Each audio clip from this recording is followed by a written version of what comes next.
Hello again, everybody. Lance Russell and Dave Brown right along ringside. By golly, we're about ready to go with more big action. Thank you very much, and welcome to Georgia Championship Wrestling. I'm Gordon Solie, your host, and we have quite an hour in store for us. Hello, everyone, and welcome to Championship Wrestling at ringside. This is Vince McMahon, along with wrestling's only living legend, Bruno Sammartino. Welcome to this week's edition of Mid-South Wrestling Television. I'm your host, Boyd Pierce, another outstanding card. Hey guys, and welcome back to another edition of the Regional Rasslin Podcast, where we talk the territories. And I'm your host, as always, Ray Russell, here to bring you more of that territory goodness. And this week on the program, Jammie Ward returns as we close out July and kick off the month of August of 1981 in Georgia Championship Wrestling. Last time out, we saw the return of one Michael Hayes with a whole new attitude. And this week, the former Freebirds feud will escalate quickly as Terry Gordy sends a firm message to his one-time brother, Michael P.S. Hayes. Gordy even paying off a bounty hunter this week to take out Mr. Hayes. Is Michael going to find some help in the most unusual of places? Plus, Bruiser Brody going to continue his feud with Blackjack Mulligan. Kevin Von Erich arrives to Georgia. NWA champion Dusty Rhodes preparing for battle, defending his title in Columbus, Ohio against the Bruiser Brody. And Ken Patera does his craziest feat of strength yet. All of that and more this week here on Georgia 1981. But first, before we get rolling, just a quick reminder that you can listen to the Regional Rasslin Podcast and our sister shows, like the Wrestling Memory Grenade, currently covering the 1988 and the WWF Project. And we actually just finished up a 2-part WrestleMania 4 deep dive review, including some guests here from Regional Rasslin like Jammie Ward, who was at WrestleMania 4. So be sure to go check that out over on the Wrestling Memory Grenade. You can also listen to great shows like the Wrestling Stoop with the legend himself, Bob Roop. Of course, Barry Rose and Captain Nick Massey's Glory Days Grapple Concast.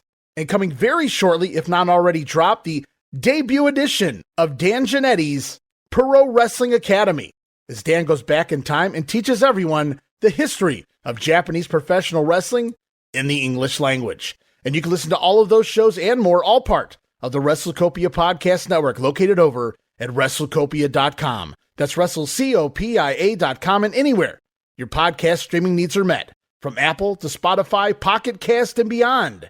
And hey guys, while you're at it, why not follow me on social media? And you can follow me over there. Started off on X, formerly Twitter. You can find me there at Rasslin Grenade. That's at RASSLIN Grenade. Also, follow and like me, Facebook.com/Rasslin Grenade. And while you're at it, why not subscribe to YouTube.com/Rasslin Grenade. And of course, last but certainly not least, now would be a fantastic time to become a WrestleCopia patron. And I'm talking about that $5 all-access tier over at Patreon.com/WrestleCopia. That address again, Patreon.com/WrestleCopia.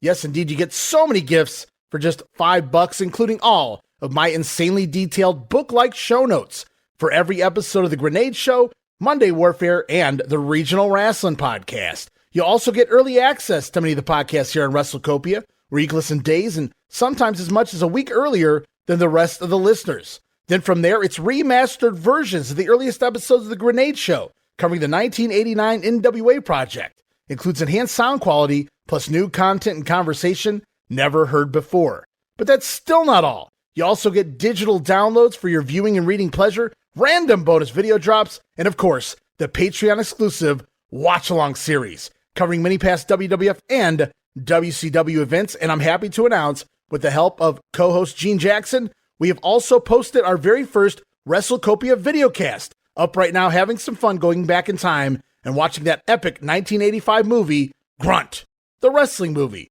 Fun times there. Go check all of that out and so much more for the low, low price of just $5. No subscription, cancel anytime, show your support. Give it a try for a month. I think you'll like all of the content that we offer, and every penny of it goes right back here into paying the bills to keep the WrestleCopia Podcast Network and all of the great shows here up and running for the months and the years to come. And all right, guys, with all of that said and out of the way, it is time to head all the way back to 1981 and Georgia Championship Wrestling.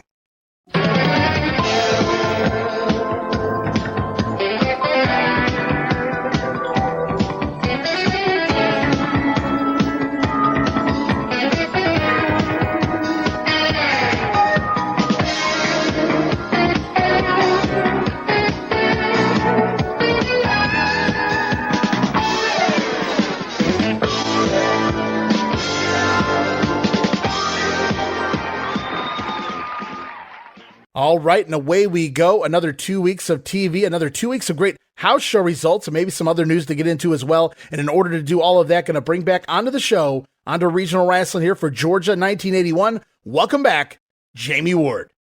Oh, it's great to be back, Ray. Recently, it feels like I'm never leaving you. I'm telling you, we're spending a lot of time together lately.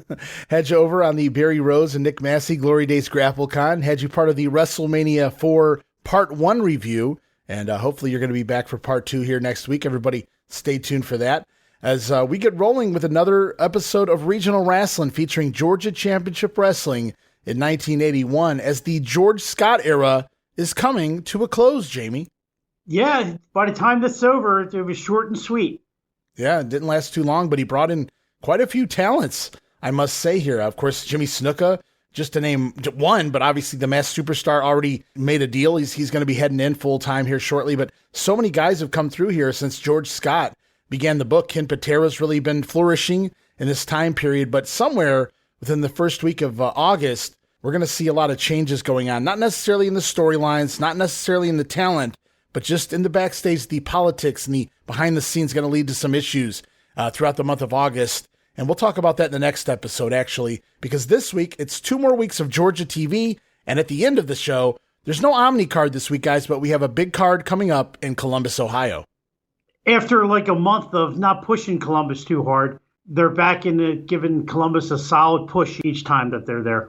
Yeah, it's a hell of a stacked card. I can't wait to get there because I was just amazed at just the opening bout all the way down to the main event. But we're a couple weeks out from that, at least here on this episode. As we get rolling this week, it's July 20th, Augusta, Georgia, Bell Auditorium. The sometimes national heavyweight champion Steve-O over the French Angel. Bruce Reed teaming with George Wells over the team of Big Jim Duggan and Brian St. John. But they're basically a full-time team at this point. It's Bruiser Brody over Iron Mike Sharp. Battle of the Hosses there. Georgia Tag Team Champions. See, I said Georgia. Tag Team Champions Terry Gordy and Jimmy Snuka over Ted Dibiase and Bruno Sammartino Jr. Interesting duo. And in the main event, Wildfire Tommy Rich defeating the Georgia Heavyweight Champion Ken Patera on a DQ. Anything stick out to you here? Yeah, nice solid card there. I imagine Reed and Wells against St. John and Duggan may have stole that show. It's possible. I don't know that Mike Sharp and Brody stole the show, but it's kind of fun, thinking about those guys, the size of those two, just smacking meat, as Bob Roop calls it, chopping meat, beating the crap out of each other. I mean, I would have probably loved that match, but then again, I'm a big Mike Sharp Jr. guy. Mike Sharp Jr., I love it. Speaking of juniors, how cool is this team?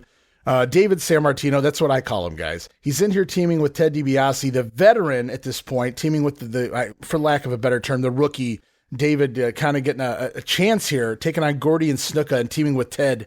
He's really been thrown in there to get some help. This is the way you learn in there with guys like this. Yeah, you can't have a better teacher than probably DiBiase at this point in his career. And if you're going to wrestle something that's unpredictable, you might as well go up against Jimmy Snuka. And Terry Gordy, at least at times. Well, Gordy's just going to beat the hell out of you. Well, that's predictable. You're right. That's pretty predictable. Him and Brody are almost the same at this point. I mean, Brody's more physical, but you don't know what you're getting out of Gordy, except for you're going to get hurt. Yeah, it's what is your prediction? Pain. Yeah. That's pretty much the situation there as we roll on to July 22nd, Columbus, Georgia, at the Municipal Auditorium. It's Brian St. John going to a draw with Ted Oates, Bruno Sammartino Jr. over Big Jim Duggan, Iron Mike Sharp over George Wells, Steve-O defeating Bruiser Brody on a disqualification, and in the main event, 6-man tag team action, Ted DiBiase, Tommy Rich, and Bruce Reed defeating the team of Terry Gordy, Jimmy Snuka, and Ken Patera. Wow, what a main event, but again, what a card. Yeah, I imagine that main event was a great match because Reed could really, he was in the beginning, but you could tell a couple months ago that he had the it factor, and put him in with that bunch of talent. I'm sure he kept up with no problem at all. Yeah, absolutely. And talk about lighting the town on fire. That main event had to be something else, but I look at the undercard and I'm kind of curious how Bruno Jr. went over on a guy the size of Big Jim Duggan. Maybe we'll never know. And then Ted Oates relegated to the opener here and going to a draw with Brian St. John in his hometown of Columbus. So, but he didn't lose. That's the important part. He didn't lose, but he's curtain jerking and going to draws. So, but the most important result on this show is the beginning of the Iron Mike Sharp heel turn. Okay. Yeah, good Look call at there. that, Mike Mike Sharp, George Wells. Yeah, you have to think there was shenanigans involved there before Iron Mike goes over. On paper, it looks like the battle of the baby faces, but me and you, Jamie, we know differently. As we're going to continue on to July 23rd, Marietta, Georgia at the Cobb County Civic Center. It's Bruce Reed going to a draw with Mike Sharp. So again, Mike Sharp thrown in there with another baby face.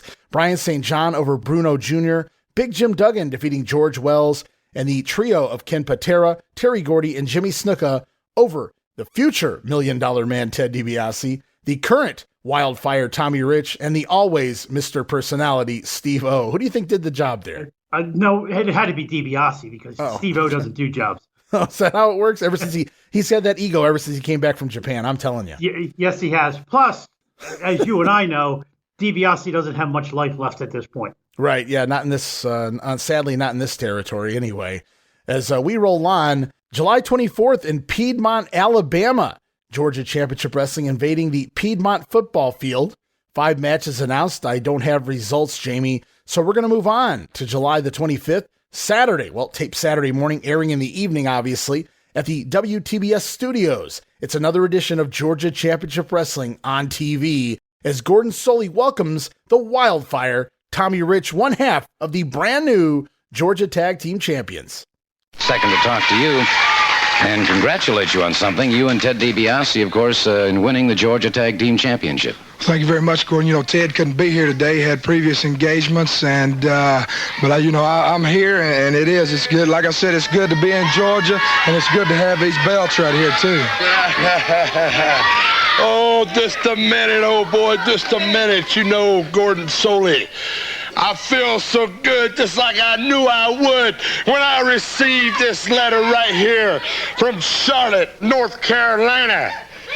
You know, I would like for you to take a good look at this right here, Tommy Rich. No, wait just a second. No, well, I forgot you can't read anyway. Go ahead and read this to the man right here. Yeah, what is it? Well, it's a letter addressed to Mr. Paul Jones, Georgia Championship Wrestling. Dear Paul, Mr. Snuka and Mr. Gordy have filed a protest with the NWA concerning the defense of their Georgia Tag Team Championships on July 19th, 1981 in Atlanta, Georgia against Tommy Rich and Ted DiBiase. Based on the information supplied to us, 1, the official assigned by the NWA was injured during the contest and was unable to continue. Number 2, Mr. Mike Hayes then entered the ring, counted Mr. Snuka and Mr. Gordy down, and awarded the match and the Georgia Championships to Mr. Rich and Mr. DiBiase. Did that happen? Yeah. Well, it did happen. All right. Mr. Jones, it is our decision that the protest filed by Mr. Snuka and Mr. Gordy be upheld and that the Georgia Tag Team Championship be returned to them.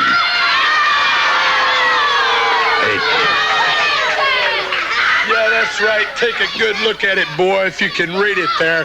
Yeah, them belts right there is going to go around these waists where they belong, boy.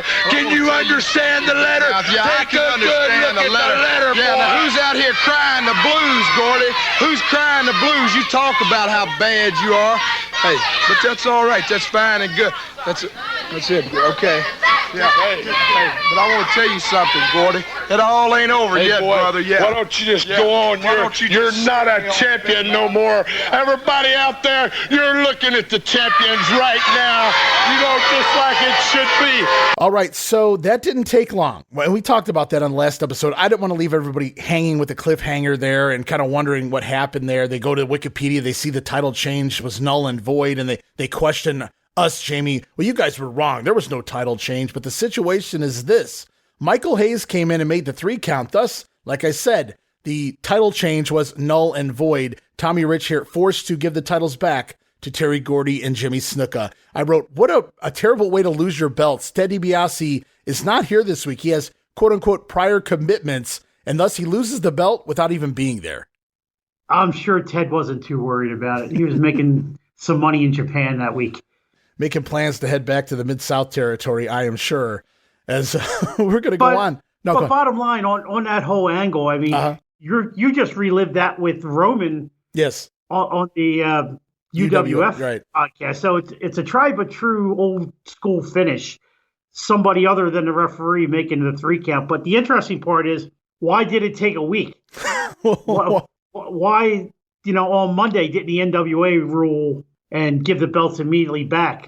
Why they have to wait till the following Saturday and embarrass poor Tommy Rich on national television? That's right. Without his partner, he doesn't even have any backup. Partner, right? Yeah, he's got to hand over the belt. He's got to look like a fool all on his own. Poor Tommy Rich here. And you know what? Thinking about it, right? Yeah. This is the beginning of the Ted DiBiase heel turn for when he returns in '83. Well, I guess you could look at it that way. Yeah. But laying the groundwork. Sure, because that's how we booked back in the day. Everything made sense. Logic, Jamie, at least to a degree, unless you're in Memphis. And long-term bookies. That's another story.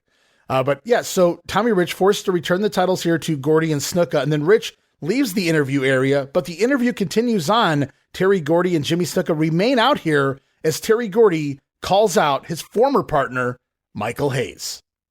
Now, you just read on that, Gordon Soley. Second of all, the thing it says right here that Michael Hayes interfered. I would like to call Michael Hayes out here right now if he's got the guts to come out here and face me face to face.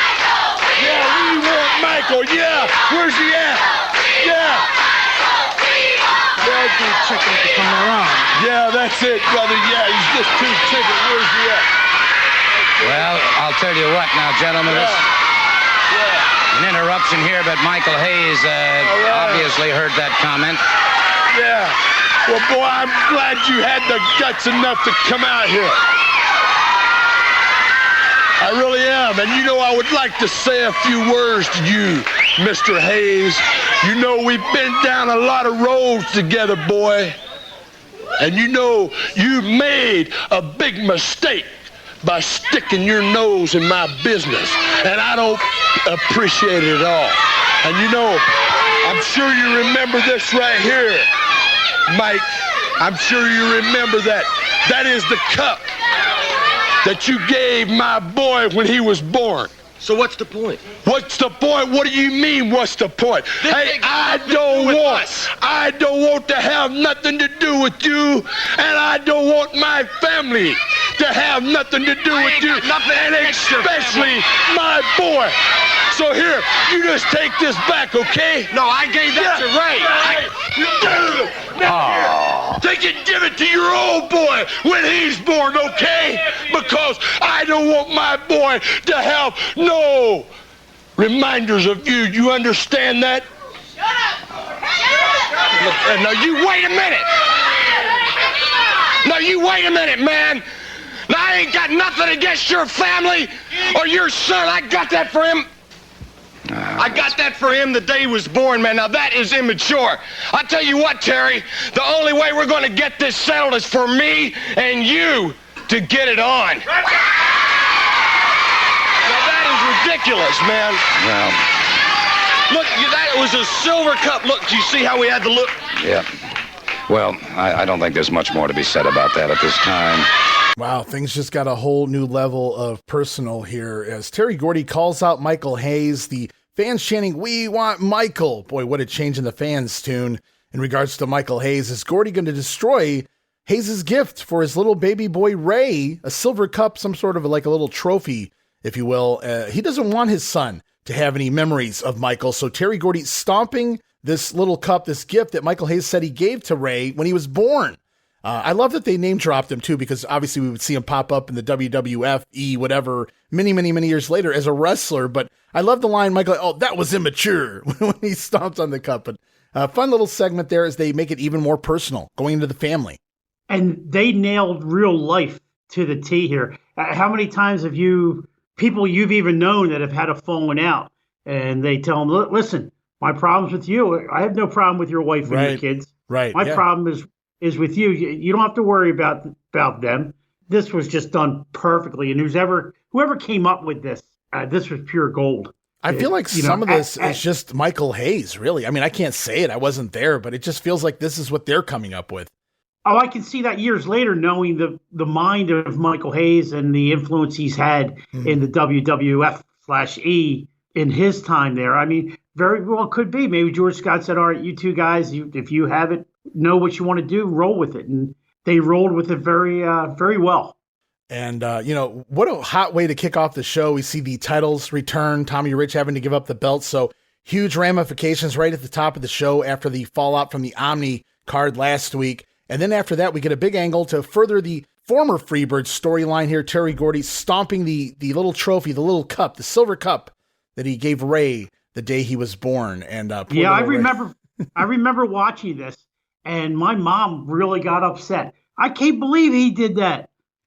Stomped on a gift that he gave his son. That's just wrong. Yeah, it's getting even the casual fan emotionally invested in the story. And it did, because like I said before, once we got it, I used to start watching TBS wrestling usually every Saturday night with my mom, because my dad was working for the most part. She loved watching Georgia wrestling with me. Right on.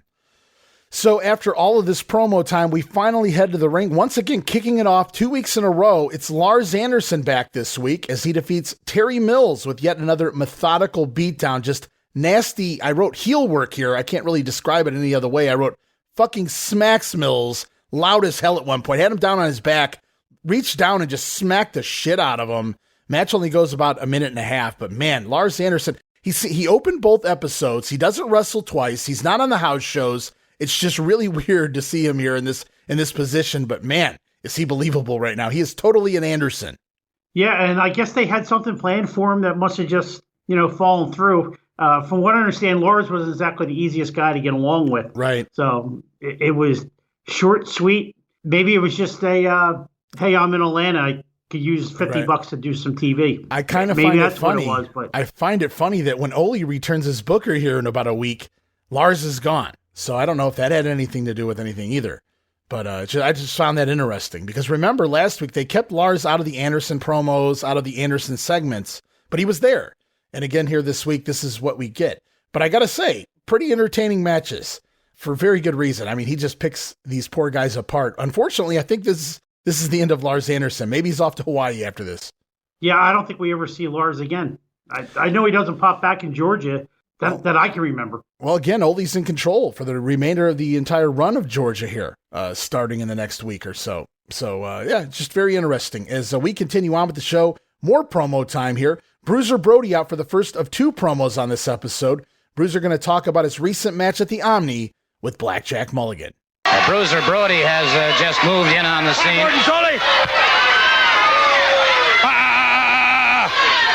Let's get something straight. 4 times. 4 times I've been in the ring with Cowboy Mulligan. 3 times I won. 1 time the referee said he won. Let's get something straight. A lot of people talking about championship belts, winning, losing. Are they nuts? Let me tell you something. Where I come from, it don't matter whether you win, whether you lose. What matters is who can pick theirself up by their britches and walk out of that damn ring. When Mulligan was laying flat on his back, buried in his own slop, them 2 honky brothers showed up. And I say honky brothers. Let me tell you something. I know that Mulligan, after the last Omni show, was toted off for 24 hours of observation at the Brady Hospital over here. I don't care. Listen, when you got a reputation like me, you spend a lot of time hiding behind buildings. And I hid behind that Omni, and I waited to finish what I started in that ring. And when Mulligan left, I followed him right to the hospital. I understand you're upset with Dusty Rhodes, too. The American dream.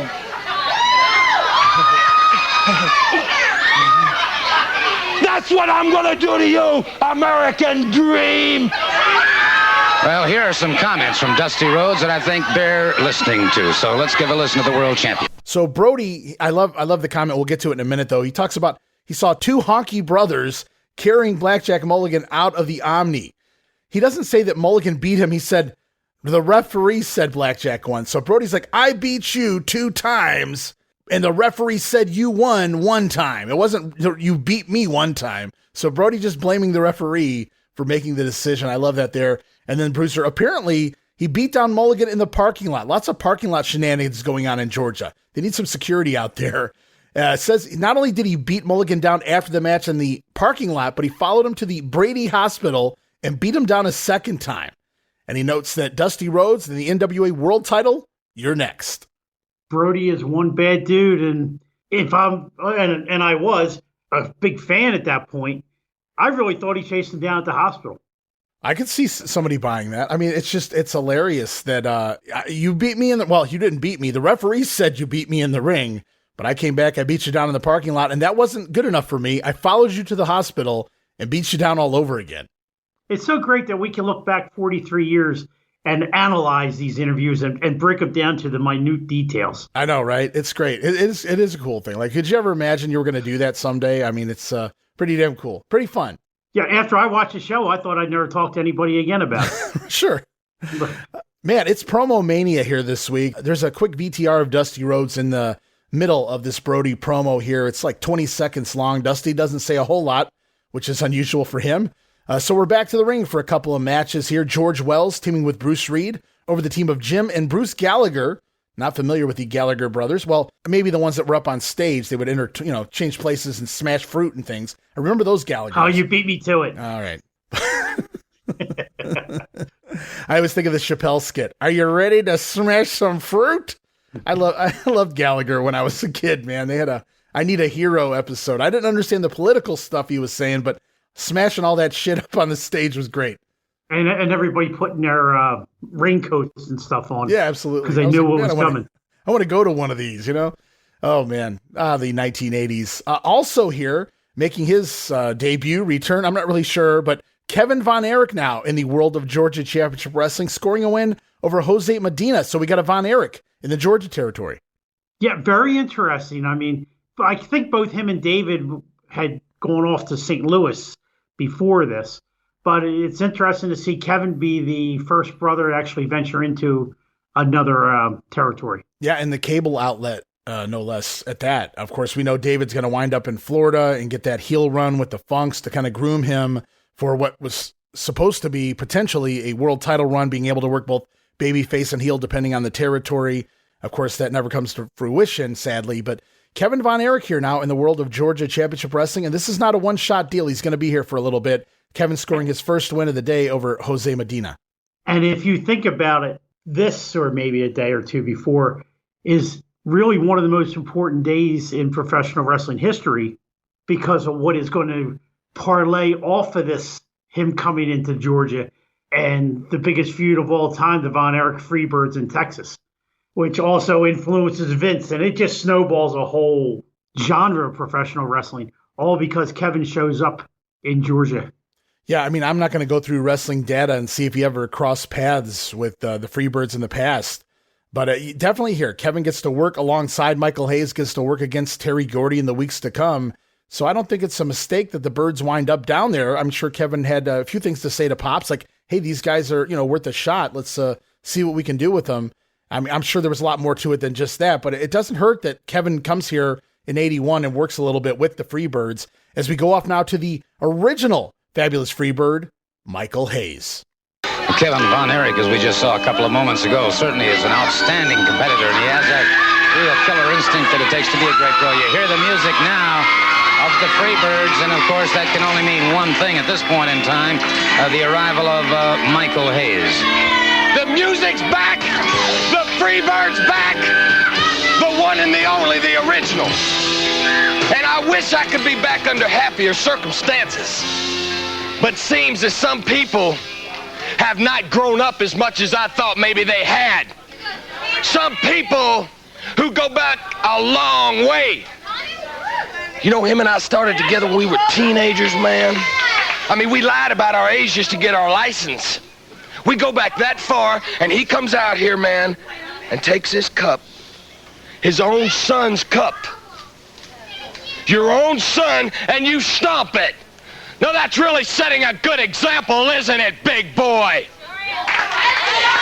That really sets a fine example for the little kids to learn, right? Big Terry stomps on a cup. Why don't you stomp on somebody yourself? I want to get something set and I want to get it right. I got a lot of obligations to make. I've got some in Alabama I'm going to keep. And I got something coming towards the Ohio Civic Center. Something they ain't seen in a while. Fantasia's coming back. But there's one thing for everybody, remember. In the Omni, that's right. Sunday night in the Omni. Me and Ted Dibiase gonna team up. Ted Dibiase says, I don't like you, Michael Hayes. I said, good, baby. I don't like you either, but we like one thing. And the power's getting stronger and ain't gonna be able to be stopped no longer. Because we gonna get on Superfly, and Terry, all he's gotta do is get him out of the way. Because once he gets the Superfly out of the way, I'ma dance on your head like I ain't never danced before. I'ma dance on top of that thing till my legs get tired. And I'm gonna run all week to make sure that they don't get tired. Because this thing is pointless. There ain't no reason in the world why he can't go his way and I go mine, but no. You say this place ain't big enough for both of us, you got it right, Daddy. And one of us ain't gonna be able to stay around. So you get something straight in your mind, man. You're not gonna push me around talking about, he took me up the ladder, baby. He took me up the ladder. Well, I'm gonna bring you right back down off that ladder that you done climbed. And I'm gonna get all into your big old behind. Get that. Michael Hayes, Ted Dibiase going against Terry Gordy and Jimmy Snuka at the Omni on August 9th. Here's a complete rundown. So the music is back. Leonard Skinner here playing as the Freebirds are back. Well, at least the Freebird, the original Freebird, is right here, says Michael Hayes. He talks their time together as a team. He said they even lied about their age to get their wrestling licenses. And I don't doubt that, considering the age that both of them broke into the business. He says, Big Terry, he comes out here and stomps on a cup. Well, Gordy, step on something your own size. So Michael Hayes calling out his former partner as he talks a little bit here, and this is kind of interesting because we don't really know why until Gordon explains it, but he says, Ted Dibiase, he doesn't have to like Hayes, but that's okay. The place ain't big enough for both of the Freebirds. Michael Hayes wanting to go with Terry Gordy, but of course Gordy has himself a partner in Jimmy Snuka.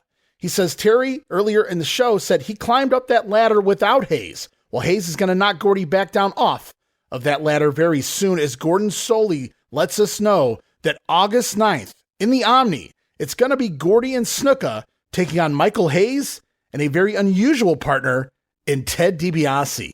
Well, at least it's not in a steel cage, because then we can't have the repeat of the Dusty Ole Anderson angle, which, if they really got intricate, they could have pulled off here. But it is surprising to see Dibiase team with Hayes. So quickly. I would have liked to have seen that develop. I think Bill Watts would have let that marinate for a few weeks on TV before we actually got to that. But right out of the gate, Michael Hayes turns babyface, and his very first partner is the man that he tried to maim for life in one Ted Dibiase. But we're going to hear more about that. And we don't get a Ted Dibiase interview here. That's the worst part. Not this week. Not this week. No, not this week. But yeah, good call. Like, they announced this match, and Dibiase, he's just getting screwed left and right, getting the titles taken from him and being forced to team with his nemesis, Michael Hayes, all in the same week, and he's not even here to defend himself. Yeah, picking on poor Teddy. No wonder he's going to hightail it out of there soon. Kick him while he's down.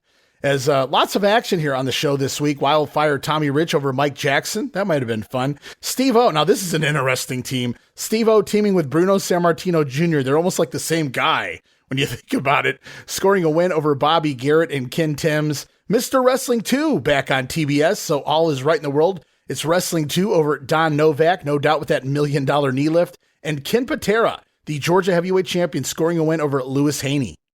As we roll on now to a Ken Patera promo, carrying all of his medals around his neck.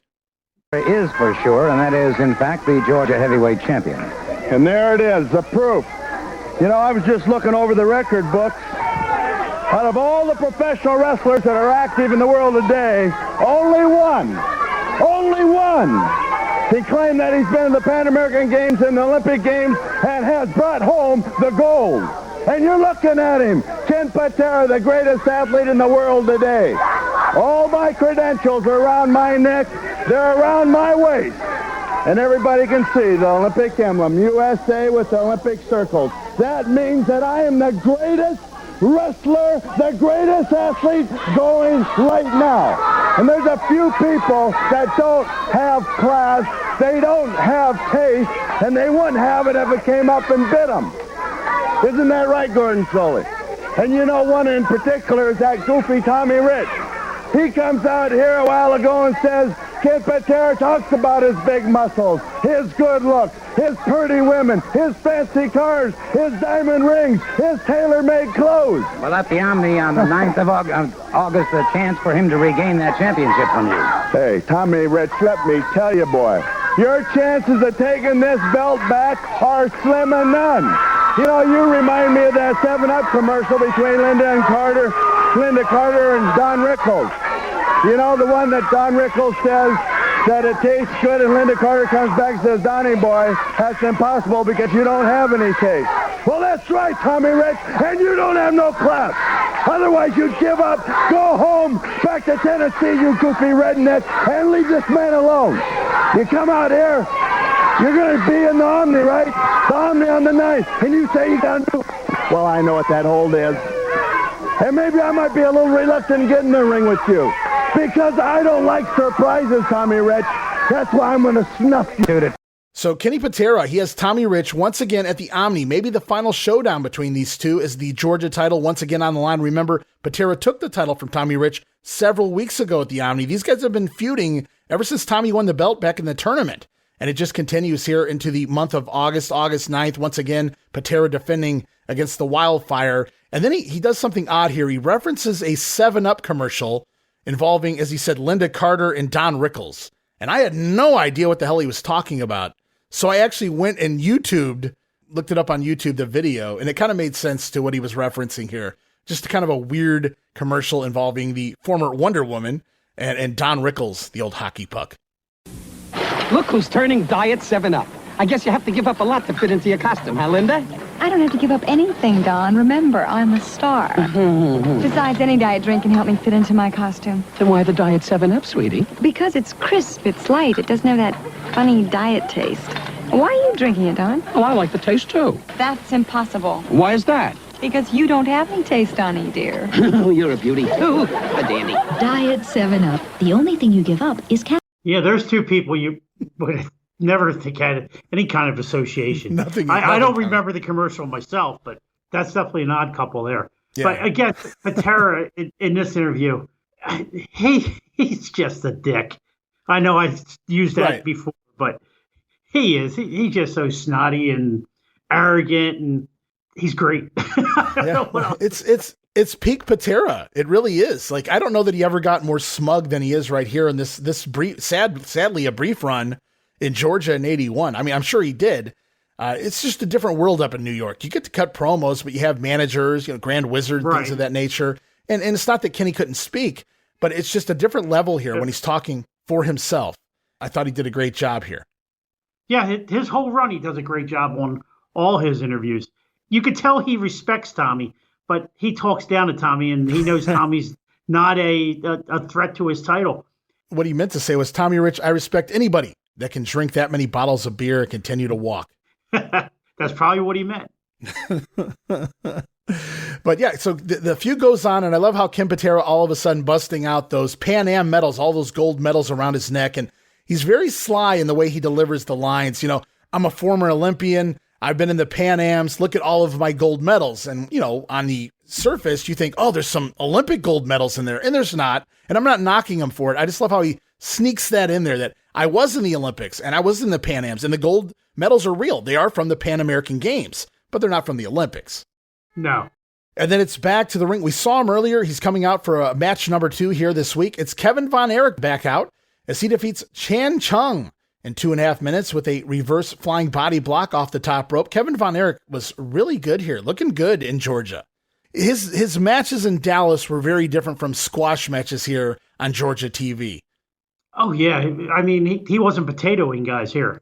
Do you think? But this is the first time I'd ever seen Kevin at this point. Okay, well, that makes sense. He wasn't exactly a nationwide name at this point. World Class wasn't going onto cable or anything of that nature yet. And but do you remember, I don't know if you will even recall it, did you know Fritz Von Erich? Yes, I knew Fritz from the magazines. Okay.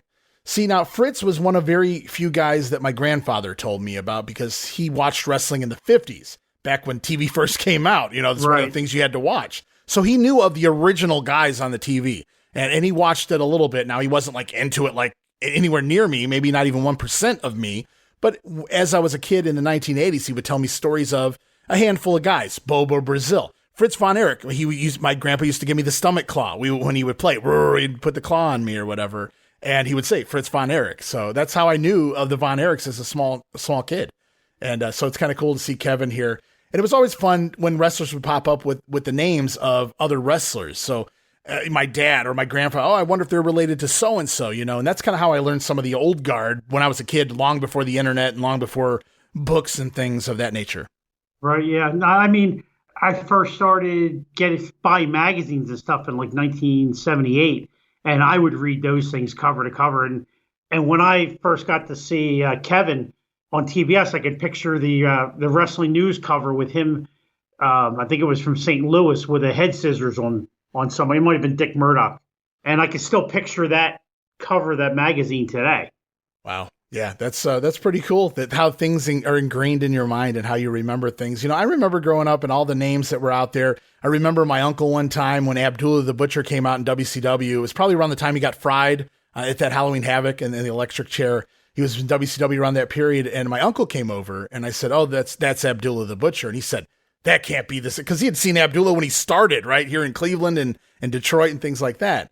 And he said, "That can't be the same guy. That was 20 years ago." I said, "No, that's the same guy, just, a couple 100 pounds heavier, same guy." And I think the only time anybody ever got it wrong was Jimmy Powers in the WWF. My dad used to always ask me, "Oh, is that Johnny Powers' son?" I said, I have no idea, because Johnny Powers is also huge here. But yeah, other than that, but Kevin Von Erich definitely related to Fritz. I like Kevin here. Yeah, of all the Von Erichs, Kevin was I'm sorry to say this, of the 3 original Von Erich boys, Kevin was my least favorite to watch in the ring. I loved Kerry. He just looked awesome, and he had that fire. David was fundamentally sound of the 3. But Kevin here looks just as good as any other babyface wrestler. Like, I have no problem with Kevin here in the Georgia territory. As we go on, we get another promo. We heard from him once. What's better than 1 Bruiser Brody promo? Why, 2, of course. Gordon Solie, you know what this flag represents to everybody who's in the wrestling world? It represents the American dream. Let me tell you something, Dusty Rhodes.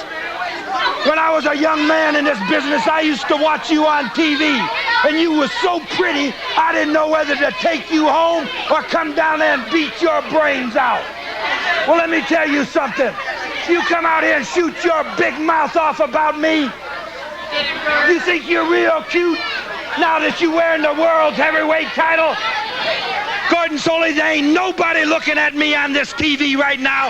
There ain't nobody in this building right now that believes that Dusty Rhodes can beat Bruiser Brody in the middle of that ring.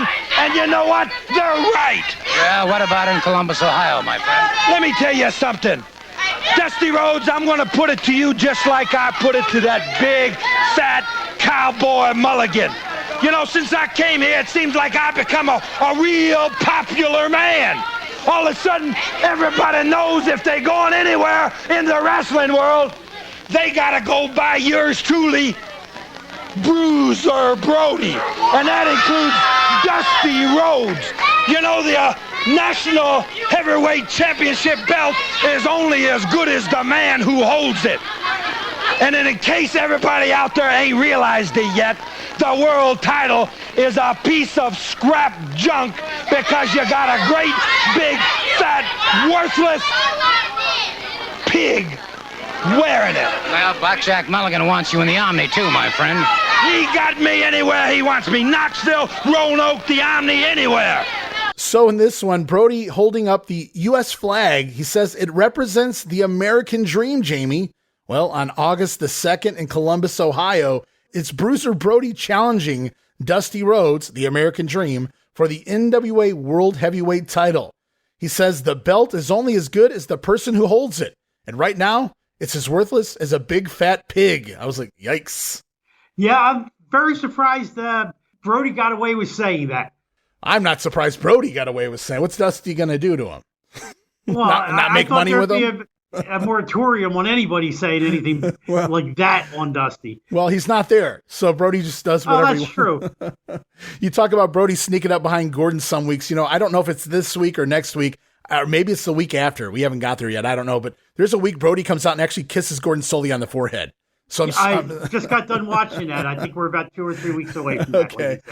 Also during this promo, he pivots from talking about Dusty in Columbus, Ohio on August the 2nd to his current feud with Blackjack Mulligan. And just as you had thought many, many weeks ago here on this show, he kind of confirms it here as he talks about working with Blackjack in the Omni, Knoxville, Roanoke, wherever, he says. And that means that this promo can go spread out. They can use this anywhere. But also, like you thought at the beginning when we saw a lot of the VTRs, that maybe they were using this feud up in Knoxville. Maybe they were using it on some of the Mid-Atlantic circuits. So good call there as Brody kind of confirms it.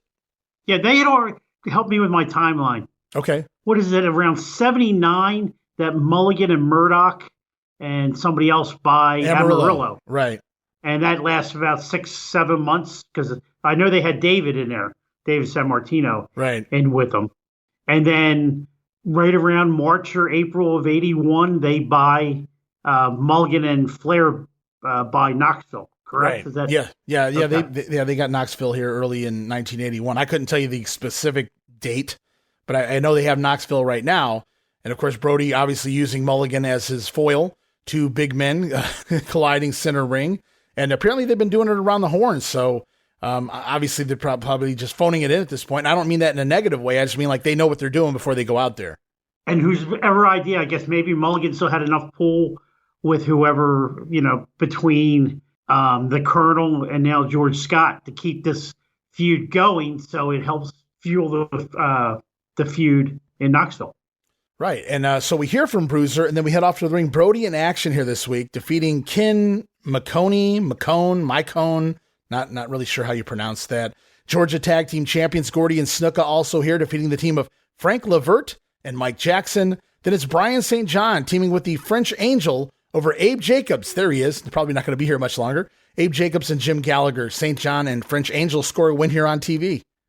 Which is nice. Georgia would do this every once in a while.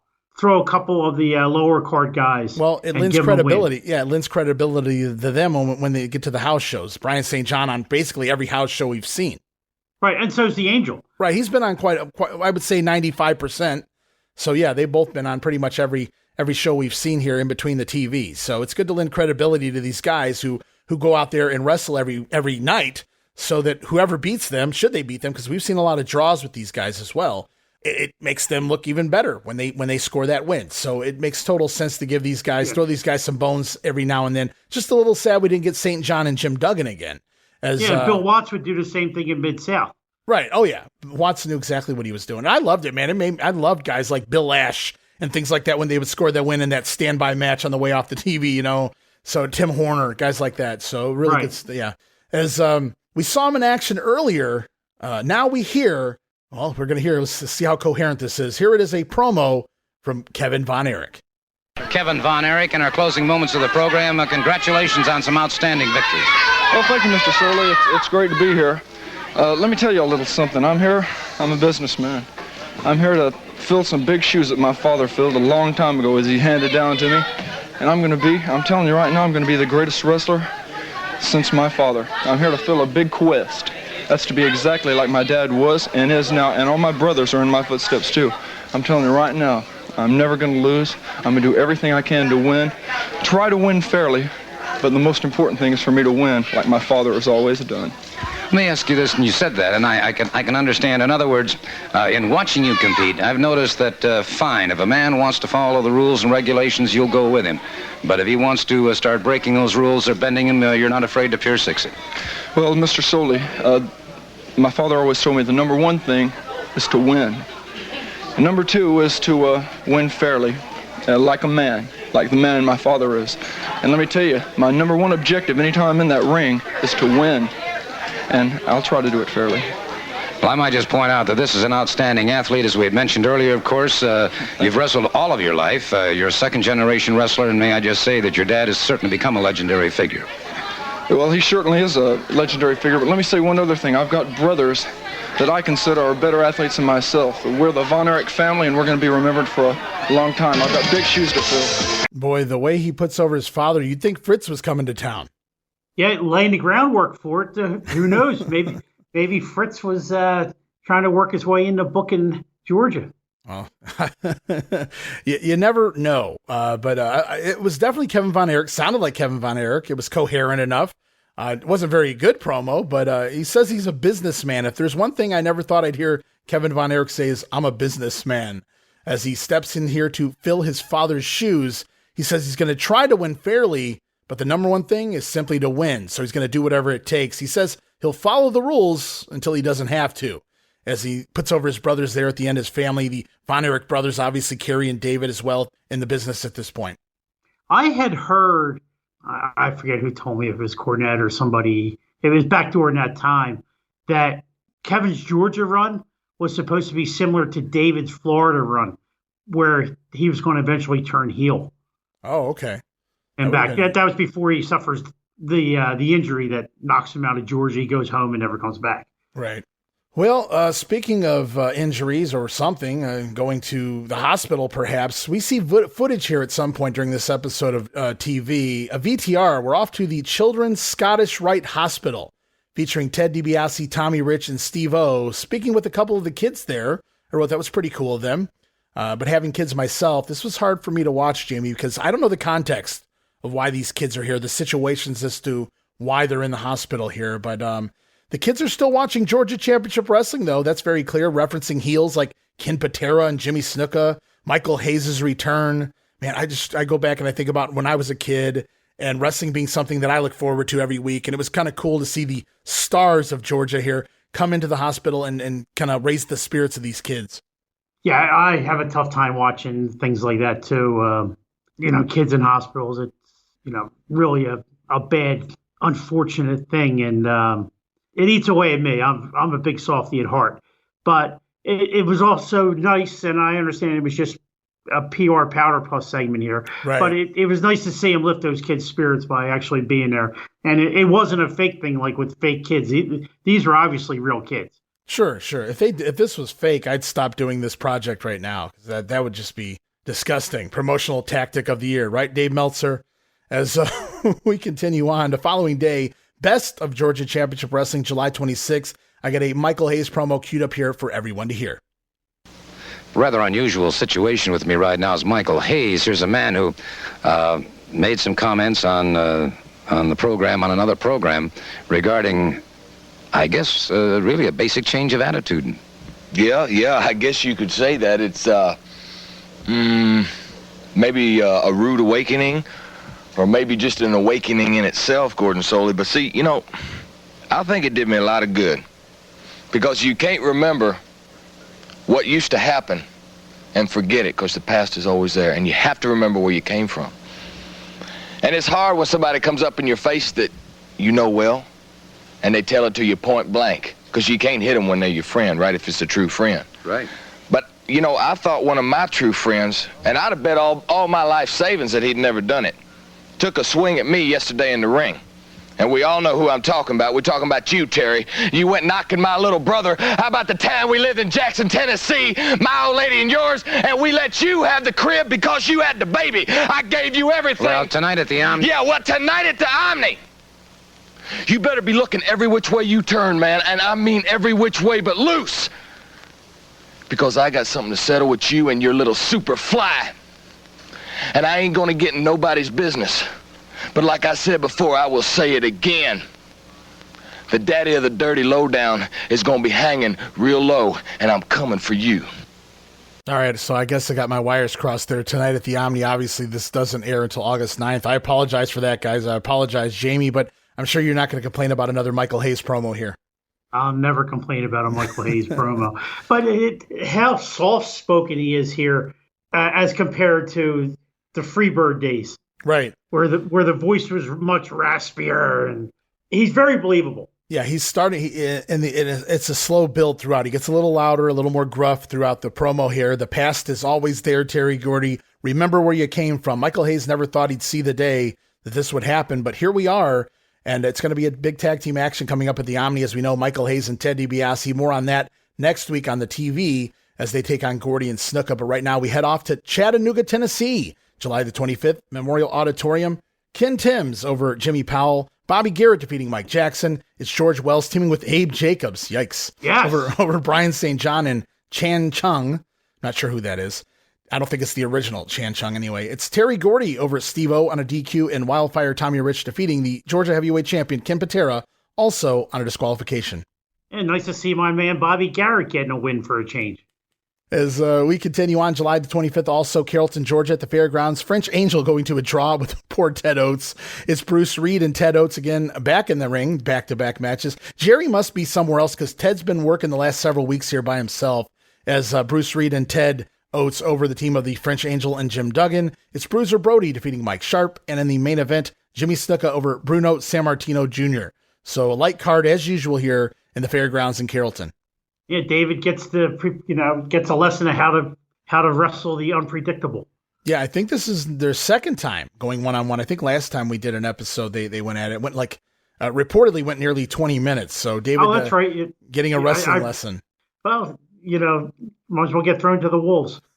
Well, I don't have results for this one, July 26th in Anniston, Alabama at the City Auditorium, but I do have the card. Ken Patera taking on Steve-O. It's Brian St. John against Bruce Reed. Bruno Sammartino Jr. versus Jim Duggan, and Jammie Snuka and Terry Gordy taking on the team of Tommy Rich and Wrestling 2. So the new TNT, Tommy and 2.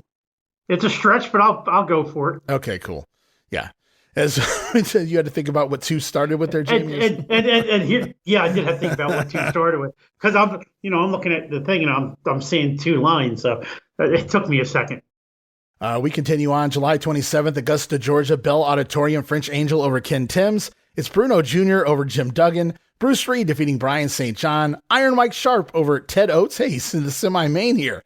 And in the main event, 6-man action. Wow, another light card, kind of, at least on the babyface side. Tommy Rich stuck with Steve-O and George Wells, picking up a victory over Jammie Snuka, Terry Gordy, and Ken Patera. That had to be a DQ because I can't see any of them going over. Well, Tommy could have, but I can't see them giving the win to Wells and O unless they were just apologizing for the card they brought here to Augusta because that's one of their bigger cities. They usually have a decent card here. I can't see, any of your 3 champions going down for the 3 count. You notice Ted DiBiase missed not just TV, but he's not on this week of house shows, at least not yet anyway. So good call as to, him leaving the territory briefly here. I'm not really sure where he was. I didn't do the due diligence of looking that up, so I apologize to everybody in advance. As we head off to Macon, Georgia at the Coliseum, July the 28th, Bruno Jr. once again over the French Angel. It's George Wells and Bruce Reed to a double DQ with Jim Duggan and his new partner, Mike Sharp. Now, that's a team. What a like team. That. Yeah, okay, I'll give you that. But B, now, not Mike Sharp, not just wrestling baby faces, but he's teaming with heels. Yeah, well, he's doing both at the moment. He just wrestled Brody the other night, so he's in between that switch that is definitely coming. Well, he wasn't on TV this past week, so the turn hasn't happened, at least on television yet, but they're slowly pushing it into the house shows anyway at this point. As we continue on, it's Superfly Snuka over Steve-O. Terry Gordy defeating Ted DiBiase, so DiBiase back. What was this? July 28th, he returns. And in the final match of the night, Tommy Rich defeating Georgia champion Ken Patera on a DQ. So he had about 10 days off. Yeah, maybe he took the family on vacation or something. It is July after all. It's possible. Did wrestlers do that back then, though? Take their family on vacation? I don't know. Well, happy wife, happy life. Or when you're traveling frickin' 365 days a year, you don't see your wife. Happy life, I guess. I mean, DiBiase didn't become a real life heel until the last few years, from what I understand. So maybe he was a good boy back then. He was corrupted when he became the $1 million man. Money will do that to you, huh? Yeah. And then when he was no longer the $1 million man, he had to get back to that level. And him and his sons, we better not go into that. All right. Well, yeah. Let's leave that to the court of law. As we continue on here, July 29th, Columbus, Georgia, Memorial Auditorium, George Wells over Mike Sharp. Ted Oates teaming with Bruno Jr. going to a draw with Jim Duggan and the French Angel. It's Steve-O over Brian St. John. Wildfire Tommy Rich again defeating Ken Patera on a DQ. And the Georgia Tag Team Champions Jammie Snuka and Terry Gordy over the fun team of Ted DiBiase and Bruce Reed. I bet that was a hell of a match. I bet so too. Yeah, that's pretty cool. And once again, poor Ted Oates. What did he ever do to George Scott? Apparently not enough. Ba-dum-bum. Wow. Either it's a draw or he's doing a job. Poor guy. Yeah, he can't seem to get a win anywhere, even in his hometown of Columbus. But he's not losing in Columbus, Georgia. Well, you figure Fred Ward, is he booking? He's got to be booking some of this, right? His TV or something. in this situation. So that's true. What is Ted Oates doing on the TV at this point? I have to be wondering.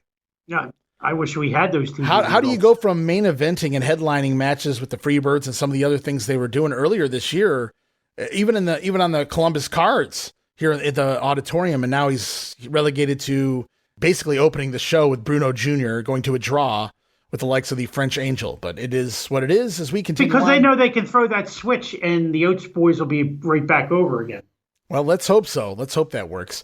As we go on to July the 30th, Marietta, Georgia, Cobb County Civic Center, Bruce Reed over the French Angel, George Wells defeating Mike Sharp. It's Bruno Jr. over Jim Duggan, and the trio of Ted DiBiase, Michael Hayes, and Steve-O going to give it a trial run here. Hayes and DiBiase teaming up with Steve-O over the trifecta of Terry Gordy, the Superfly, and Ken Patera.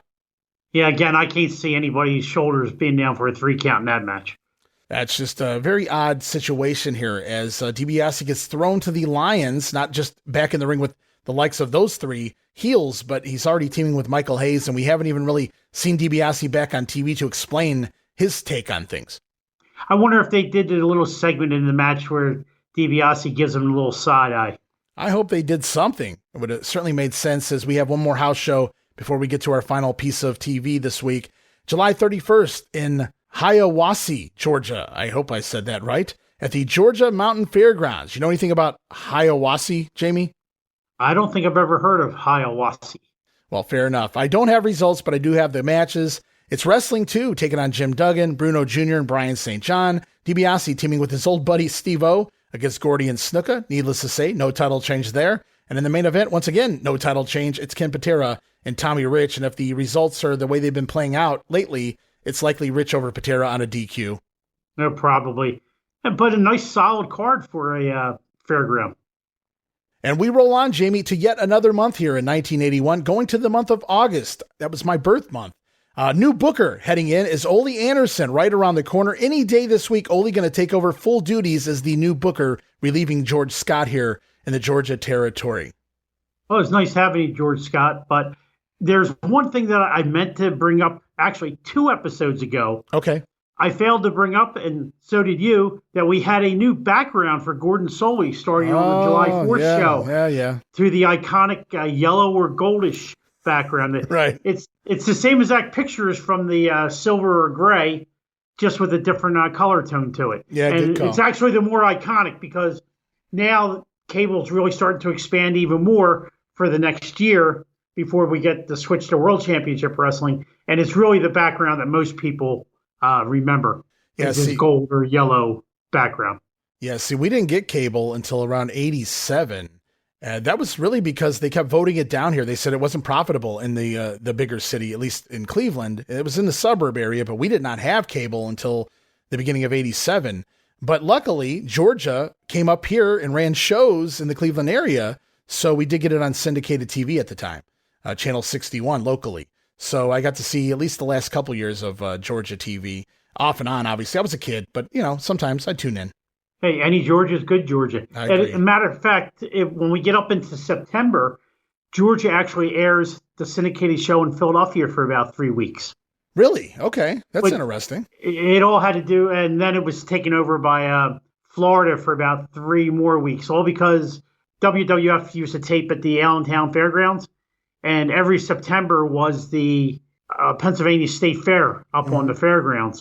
Okay. And for some reason, at this particular year, the way the TV tapings fell, they missed 2 TV tapings at Allentown, had to film in Hamburg, and I don't think they did All-Star TV tapings. So instead of All-Star, at least in Philadelphia, they aired 3 weeks of Georgia and 3 weeks of Florida from that same time period. Very interesting that they would just have access to that in that situation. But very cool. And very weird that you remember that. Yeah, the senior was still in charge at that point. So right. the Florida, you can understand. And I guess they used the Georgia because the first show of the Georgia was the Ric Flair winning the title from Dusty, where he walks out with the belt. So I guess they want to get over that fact. Very Dusty, there was any chance they get. Gotcha. Yeah, new NWA champ. Yeah, very Dusty, yeah. As we roll on August the 1st, Atlanta, Georgia, WTBS Studios, kicking things off with the Georgia Tag Team Champions Terry Gordy and Jimmy Snuka over Phil Landrum and Mike Fever. And then we're off to our very first promo of the week. Gordon Solie standing by with Terry Gordy, who issues a challenge to his former partner, Michael Hayes. But it's not what you think, guys. Terry Gordy, he doesn't have time for Michael. Instead, it's against his bounty hunter, El Toro. Do you hear all these geeks out here hollering, we want Michael, we want Michael? Nobody wants Michael. You know, Michael Hayes, I hope you're around somewhere listening, because I got something I got to tell you, and I want you to listen good. You know, boy, you forgot where you come from. You know, you forgot who took you down all them roads.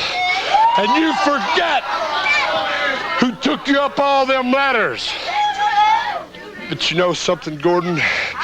I heard Michael Hayes out here last week, and he had the nerve to issue me a challenge. Well, let me tell you something, Michael Hayes. Like I told you last week, boy, I don't want to have nothing to do with you. I don't want my family to have nothing to do with you. But let me tell you, Michael Hayes, I do have somebody that will have something to do with you. And he will take good care of you. Like I said, boy, I don't want to get my hands dirty on you, because I know if I ever get a hold of you, Michael Hayes, I will get them dirty, and they'll be a dirty red too. Because, boy, I would just like to mess your face up. But like I said, Gordon Solie, you know, I got a man here, and I paid him some good money. I paid him $1,000. Come in here, brother. This man right here is a top man all over the world. He's been in the Madison Square Gardens. And he took Bruno Sammartino to an hour when Bruno was the world's champion. So Michael Hayes, this man don't mind getting his hands dirty.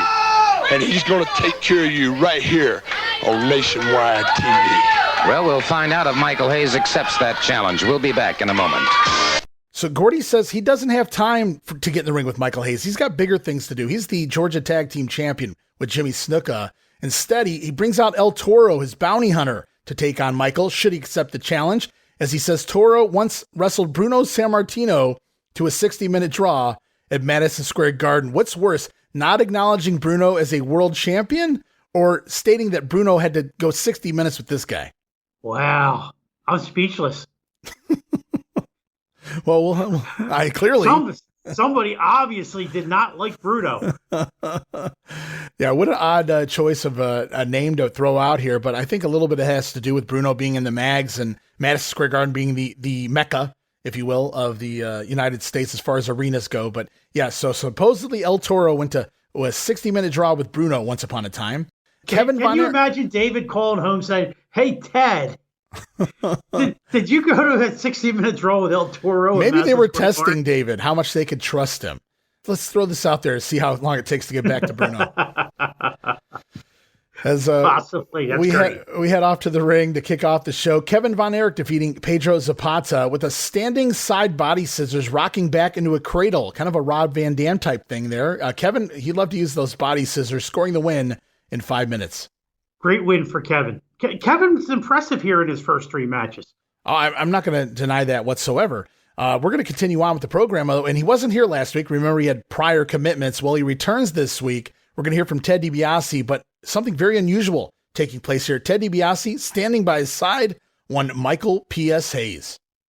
Well, we've had the word, of course, that Michael Hayes, the fabulous Freebird, has accepted the challenge put out by Terry Gordy. And I want to talk to Michael Hayes, and of course you hear the fabulous Freebird music right now. Along with him is Ted Dibiase. But first, let me turn to Mr. Hayes, because you are going to be meeting... Somebody wants to challenge me, El Toro, El Gufo, bring them on. Bring them on. Maybe I'll give him $1,000 to get out of town.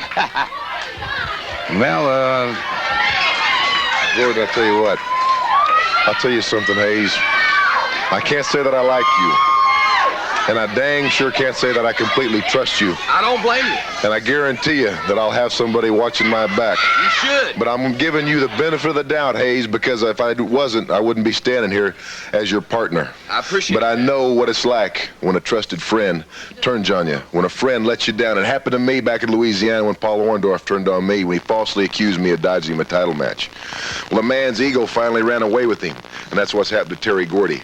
And that is why you and I are together. We need to take a second right now to talk about the Ohio Center in Columbus, of course. Well, let's just put it this way. Tonight in Chattanooga, you get it started. I'll get it started in Carrollton. We'll boogie on up to Columbus, Ohio, and I'm going to... And then, after I... If there's anything left of anybody, all I want you to do in the Omni is take care of what I left to Superfly and let me get my hands on Terry Gordy. Because if somebody's watching your back, all they're going to watch me do, Jack, is kick some... Oops, careful. Well, I promise you one thing, Hayes. I'm a man of my word, and I'm going to be there. Hey. And you can trust me. And I'll do what I got to do, and you do what you got to do. Together, we will do it, whether the you like Georgia it Tag or Team not. Championship on the line Sunday, August 9th in Atlanta at the Omni. What an unusual duo to pair together here. I don't know who made this. I mean, I know who booked this, but I don't know the story here as to why they were aligned together here, and even going for the titles. Imagine winning the belts and then having to team together every night. As Dibiase admits, he does not like or trust Michael Hayes, but he will have his back watched. So Dibiase doesn't trust him to the point where maybe Tommy Rich, he's going to have somebody back there watching his back during the match. Yeah, and the cowboy influence comes through one more time with the Orndorff mention.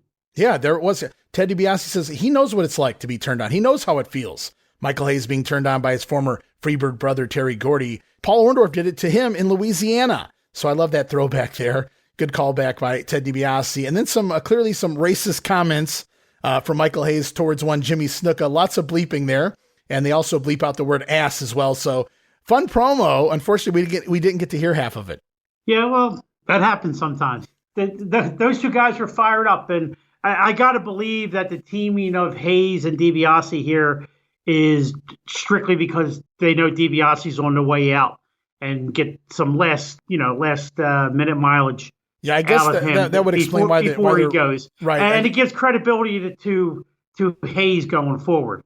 And I guess that does explain why they're rushing through this when like I said, I would have let it simmer for a few weeks, let it marinate until the time was right to throw these two together. But I guess based on the situation upcoming with Dibiase leaving fairly shortly, that they had to put it in a rush order here to get us to where we're at, which is the tag team titles on the line. And we'll have more on that as we continue on. But right now, it's Steve-O and Bruno Jr. going to a draw with Brian St. John and David Sierra now in the territory, at least this week. A lot of people may know him as David Patterson from Mid-Atlantic prior to this and after this. He's also Fidel Sierra, the one half of in WCW in the mid-90s, the one half of the Barrio Brothers with Ricky Santana, but he did the Cuban assassin gimmick, worked a lot in Portland under the hood. So he got around. Oh, yeah, and you can probably meet David Sierra at the Glory Days GrappleCon. Oh, is that on so? April 20th. Oh, okay. He usually shows up as not a guest of the Fan Fest, but just to attend the Fan Fest and talk to people. Oh, that's very cool. He's been at a couple of Barry's other CWF Fan Fests, so right on. And I believe he'll probably show up for this one too. Well, that'll be cool if we could run into him. Yeah, he's a good guy. As we roll on, it's Bruiser Brody in the studio this week, defeating Ken Timms with a big knee drop. The match only goes about a minute. And then we're off to Gordon Solie standing by with the Bruiser himself. If ever there was a man who lives, eats, and breathes professional wrestling, it's this man, Bruiser Brody. You know, Gordon, I want to make sure everybody knows what happened this week. I was contacted by my attorney about coming out here on national TV last week and calling Dusty Rhodes a great big fat overstuffed pig.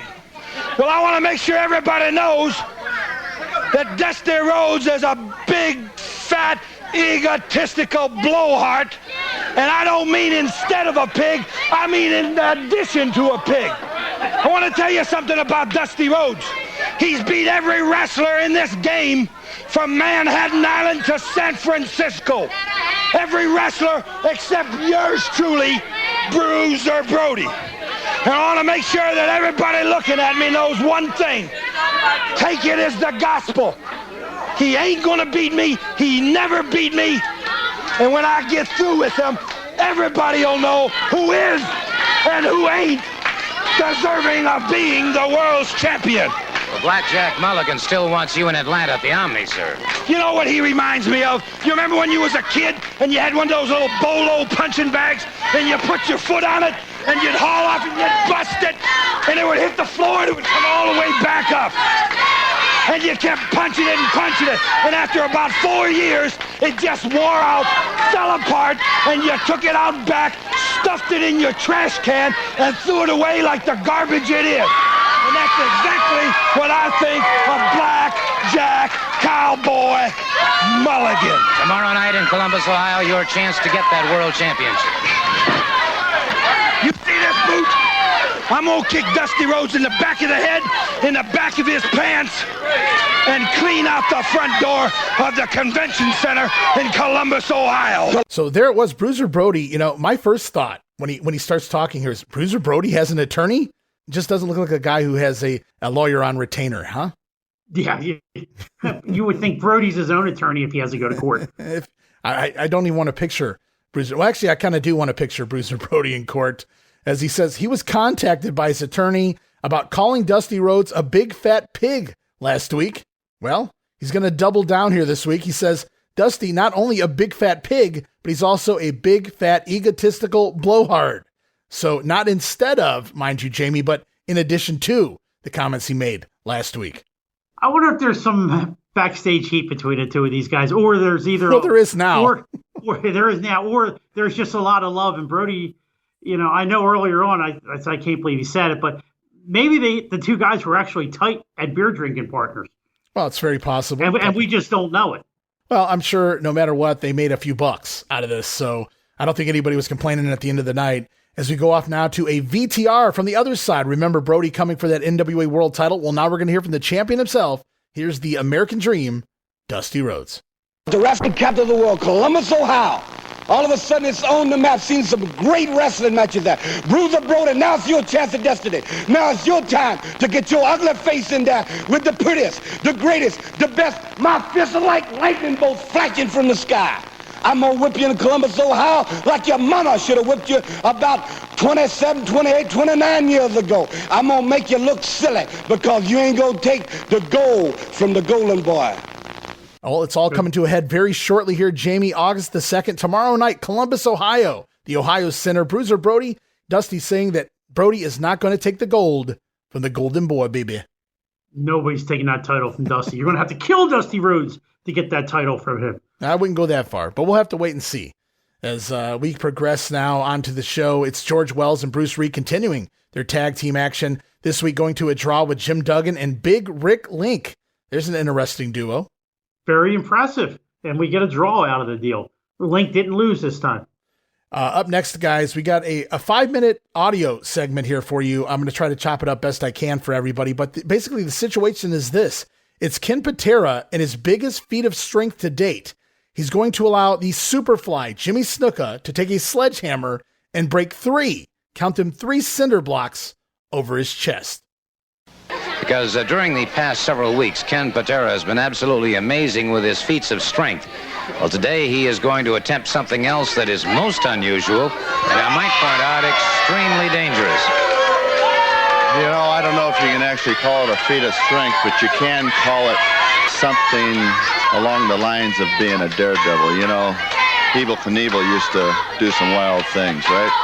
Well, this is probably as wild as anything as Evel Knievel has done. I'm going to have Jimmy Snuka wield a 12-pound sledgehammer into some cinder blocks that are going to be stacked on top of my chest. I'll just give everybody an idea how powerfully I'm built. So actually, it's Ken Patera against a sledgehammer and 3 cinder blocks. All right, sir.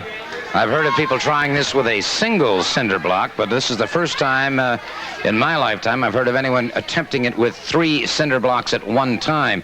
Mr. Patera will be placing himself in a prone position on the floor next to the podium here. And we'll try and give you an accurate description of what is going to be occurring here.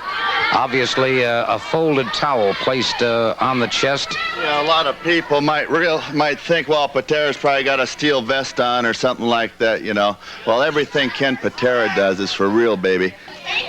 No steel vest, okay? except a beautiful body. I think it might be interesting, too, if we would take a look at that towel so that everybody would be convinced that there's no problem there. There's nothing there, Gordon Soley. Total flexibility. So this is merely used as to stop the sharp edges of the concrete from piercing the skin and the possibility of cutting the man. So that's certainly most understandable. It's going to be the impact, the percussion Have a little respect out there. of the sledgehammer crashing down on these 3 cinder blocks. I would venture to say these blocks have to weigh somewhere in the vicinity of around 20 to 30 pounds apiece, so he's taking somewhere to 60 to 70 pounds of weight on his chest to begin with. You'll note now that he is placing the towel over his face. This is obviously to protect his face and more particularly the eyes from when these cinder blocks do break. Of course, chips and pieces will be flying. This will protect his eyes from any possible damage or injury. Snuka placing those blocks uniformly on top of the chest of Ken Patera. You have several points of danger here. Number one, should those blocks slip in the least, that sledgehammer could come down, crashing into the chest of Ken Patera. Should Mr. Snuka's aim not be exactly correct, there could be added dangers there from the impact of that sledgehammer. It looks like we may have somewhat of a balance problem here to make sure that those blocks are held in a totally erect position. And this is a extremely crucial point. And there will have to be, and may I ask at this time we have silence, please, because the necessary interchange of signals between Ken Patera and Superfly Snuka, as he is ready to go with that sledgehammer, it's necessary that these signals are not... All right, getting set. Let's be very quiet now. All right, Snuka, ready. The word is out whenever you're ready. Let's watch. Down through 1. And the other 2, and there the block hurtled into the face of Ken Patera, and he's shaking his head. He took the full impact of the last 2 blocks. How strong this man is. You know what a sledgehammer can do when he goes right through that block. He can definitely hurt somebody. Well, that's right, Gordon Soley, you know. And I'd like for a few of these people out here, I wish you would get a 12-pound sledgehammer and try it yourself. No. But maybe put it on top of your head. Well, so obviously, Mr. Gordy can knock a little sense in your head and recognize a little class when you see it and recognize Mr. Gordy's comments are not well taken at all. Champions. Yeah, well, thank you very much. You're excused, Mr. You know, Patera. there's a few people that promised to give Ken Patera a fight for his belt. And one in particular is Tommy Rich. Well, Tommy Rich, you're hitting me. It's like a BB gun hitting a tank, baby. So you're the witness. So whatever you can muster up, you better get all your stuff together now. Well, thank you very much. An outstanding and very, very dangerous feat by Ken Patera. And let me put out a special word of warning to anyone who may be watching. This is certainly something that none of you should try. Please don't try anything as dangerous and as risky as what we just saw happen here. That is for the... Well, I don't know, Jamie. What's more risky here? The sledgehammer and cinder blocks, or letting Jimmy Snuka hold the sledgehammer in this situation? The only thing I can figure is that Snuka and Patera worked Mid-Atlantic together, and maybe even Don Owen together. They've been friends for a long time. And he didn't know Gordy well enough to trust Gordy to use the sledgehammer. Well, plus, maybe Snuka and Patera were on the same medication before this segment. It's very possible. And they knew, nobody was getting hurt out of it. Even though that cinder block does break and I was going to say, like it hits him under the jaw pretty well. Yeah. Well, I was going to say, you can't really designate where the blocks are going to lie. These are real cinder blocks and a real sledgehammer. Snuka comes down one time, breaks the first cinder block as they're stacked on top of each other on Patera's chest. You can go check it out right now on YouTube, guys, if you'd like to. And he smashes the first one with the first blow. Then he comes back down a second time, smashing the other 2. And as you said, a piece of that cinder block kind of goes into Patera's chin area. So very dangerous feat, period. I don't know about if you want to call it a feat of strength, but a very dangerous, risky feat, period. And Terry Gordy gets no credit for that, for holding the block. Imagine if Jimmy loses control of that sledgehammer in any matter. Well, I know Gordon said, that could come through and hit the chest of Ken Patera. But what happens if he goes across the arm of Terry Gordy and Gordy breaks an arm? Yeah, it's now you got a problem with your tag team champions. It's not like they practiced this or this is a circus routine. These guys just came out here and said, "Yeah, we're gonna do this. All right, here's Snuka, here's the sledgehammer. Gordy, you hold it and let's go." What pros back then? You don't see that today. I don't know enough about Mid-Atlantic going back that far, but maybe they did this same thing in the Mid-Atlantic and Snuka was the guy with the sledgehammer. Yeah, it's possible. I've only seen the old sledgehammer over the head routine with Mighty Igor and guys like that. So it's kind of interesting, the chest version here. To be honest with you, I had either never seen this before, I hadn't seen it in a very long time, because when I went to watch this several weeks ago, it was like the first time for me. I was like, wow, what's going to happen? Oh, okay. Here? Yeah. Yeah, I remember seeing that live.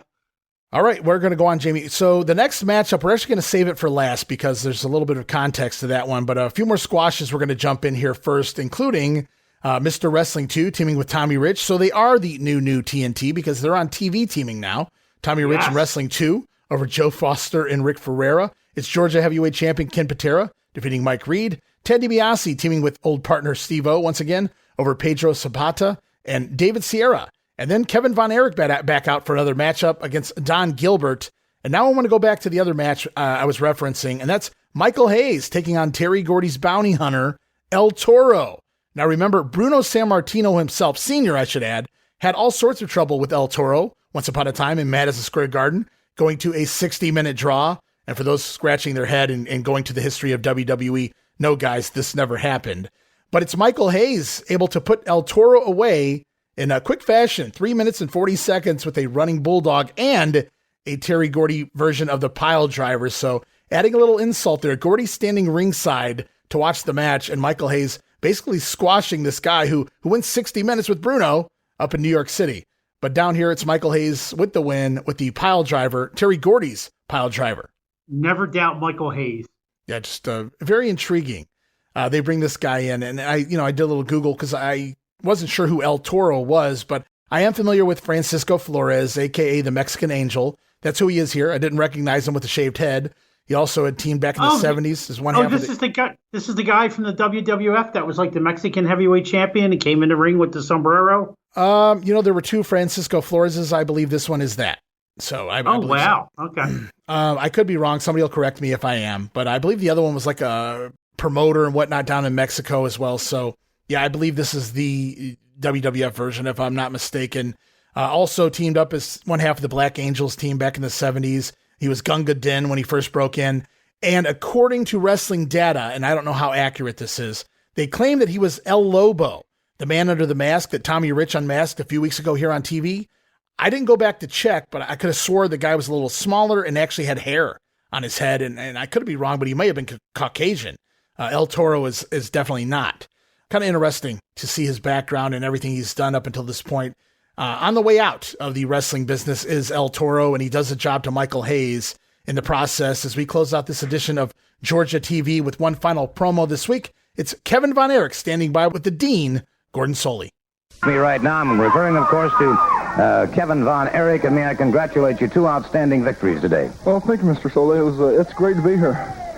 Let me ask you this. Of course, I've talked somewhat about your background, but you've been an athlete all your life, starting off with wrestling under your famous dad for many, many years, long before you even went into school. But then in high school and college, you began to concentrate on track and football. Well, yeah, that's all past, though. Right now, the greatest place in the world for me to be is right here, man. This is great, because everyone knows that all the talent, or some of the best talent in the whole world is right here in Atlanta. And the only way for me to better myself is to compete against the top wrestlers, and they're all right here, it seems like. And so my dad's always told me, if you want to be a king, you've got to kill a king, and this is where the kings are. And so I'm really glad to be here. Well, we're certainly delighted to have you here, and of course our time is completely gone for this hour, but I wish you continued success. Looking forward to seeing you in action again next week. Well, I'll be back.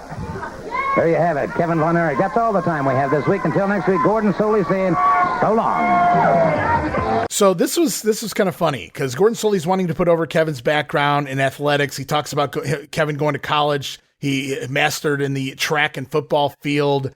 But Kevin just kind of brushes it aside. Yeah, but that's all in the past. I don't want to talk about that. Right now, it's about pro wrestling. So Gordon Soley trying to put him over, kind of like Jim Ross would like to do, talk about their background in athletics. And Kevin's like, yeah, I don't care about that stuff. Yeah, I think Daddy told Kevin exactly what he was to say on TV. Yeah, it didn't feel like Kevin was actually cutting a promo. It felt like he was just remembering whatever Fritz told him to say. Now, I don't remember if this is the exact interview or not, but it's either this one or the one in the upcoming week. Where Kevin has like a gold scarf around his neck for some reason. All right. I mean, I don't have that in my notes, so I can't say. But it could have been an enlarged necktie too. But okay. And he keeps holding on to it as he's talking. Then he winds up untying the thing, and the thing's hanging around his neck. I have no idea why, how, when, or why that was even a prop. I'm gonna catch some flack for this, Jamie. But I'm just gonna say, dude, he's a Von Erich. Really? Do we have to question anything? I guess he had to keep. Guess he had to keep his hands busy during the interview with Gordon. Yeah, it's possible. We continue on. We're almost done this week, guys. We're going to look at a couple of house shows here on August 1st before we get to the big show in Columbus, Ohio. Later on that evening in Chattanooga, Tennessee, Memorial Auditorium, it's El Toro. Hey, he gets to work double duty. They kept him around he's getting another payday. The remainder of the day. El Toro scoring a win. That's what you get for doing a job on TV. El Toro over Rick Ferreira, a couple of longtime hands in the ring. It's David Sierra also picking up a victory over Mike Reed. George Wells teaming with Bruno Jr. over Jim Duggan and the French Angel. Ken Patera over Tommy Rich. Oh, they changed it up here. This one goes on a count out. And the main event, Terry Gordy over Ted DiBiase. You could probably blindfold those two guys at this point, and they would have a great match. Who, Tommy Rich and Patera? Oh, yeah. They've wrestled so much. I mean, that you don't have to see what the other guy's going to do. You already know what's going to happen. I've never seen a match used as much as these two. Usually you see every night, there's a change up here and there throughout the week, but not these two. They're married to each other right now. And they have been for, 2 months now? Yeah, absolutely. Another show took place on August 1st. It's the Fairgrounds show in Carrollton. Let's see who went over there. Oh, wow. Talk about light on talent. Carlos Zapata scoring a win over Ken Timms. Is that our Zapata from Mid-South? I can't say for sure. I was just curious. Yeah, I'm not positive. I mean, I know you've been watching the Mid-South version with Roman, so I didn't know if you hadn't pick up on that. Oh, yeah. But Zapata was gone from Mid-South long before 86, so I can't say. Yeah. Bruce Reed and Ted Oates teaming up. Hey, Ted Oates going to score a win here. I'm sure with the help of Bruce Reed over Jose Medina and Brian St. John. Bruiser Brody battling Steve-O to a double count out. No way. Jimmy Snuka over Michael Hayes in the final match of the night on a DQ. So Snuka and Hayes closing out the show. Not bad for the Fairgrounds. And at least Steve-O didn't lose the national title that he sometimes has. Amen. As we go on, one more piece of business here this week. We're going to talk about the results from Columbus, Ohio. But first, right now, from the Best of show, August the 2nd, one final promo from Bruiser Brody hyping up the event. The very best. In professional wrestling, that would mean the World Championship. Gordon Soley, let me tell you something. Bruiser Brody ain't never been the world's champion. Bruiser Brody ain't never been the Georgia heavyweight champion. Bruiser Brody ain't never been no kind of champion, no place. And you know what I think about it? I couldn't care less. But get one thing straight. Everybody, I'm talking about Jack Briscoe, Dory Funk, Terry Funk, Dusty Rhodes, Harley Race, and every other pig that's held that National Wrestling Alliance belt has been on the end of my boot. I've kicked the pants off every one of them. I've never been the champion, but all of them have answered to me at one time or another. And Dusty Rhodes, you come out here and talk to your gaga, but you'll answer to me, and you'll answer at the mercy of Bruiser Brody. Well, tonight, of course, at the Ohio Civic Center, that title on the line. Let me tell you something. For 5 months, I've been trying to get a chance at that belt, and I got it. And everybody who's looking at me in Columbus, Ohio right now, I want to give it to you like it's the almighty gospel. When I get in that ring, I'm going to be walking tall. And when I leave that ring, I'm going to be walking the same way. And when I leave, Dusty Rhodes won't be walking at all. Bruiser Brody stating that he ain't never been no champion, no place, Jamie, but he couldn't care less. He's kicked all of the former NWA champions' asses, and now it's Dusty's turn. And Dusty's in a lot of trouble. Well, we're going to see how that unfolds right here, right now, as we head off August 2nd, Columbus, Ohio, the Ohio Center. It's Steve-O and Bruno Jr. kicking things off. Well, I'll tell you what, if I'm in Columbus, Ohio, I'm going down to see Brody Dusty. I'm going down to see That's a great headline match. I'm going to go down and see the show anyway. But if I was on the edge, I'm definitely there to see this. Oh, for sure. Especially when you look at the card from top to bottom. As we go and look right now, Steve-O and Bruno Jr. over Jim Duggan and Brian St. John in the opener. Oh, so Duggan and St. John, they haven't been teaming so much the last week, but they do here tonight in the opening match. Doing the job, though, to Steve-O and Bruno Jr. It's also Tommy Rich defeating Georgia champion Kim Patera. It doesn't say DQ, it doesn't say count out, but we do know the title does not change hands here. But the funny thing is, this has been the main event pretty much everywhere else, but here, just the second match on the card. Well, I mean, it's not Georgia, so technically, can you lose the Georgia title if you're not in Georgia? Good question. I never thought of that. Well, they don't have an Ohio champion, so that's not fair.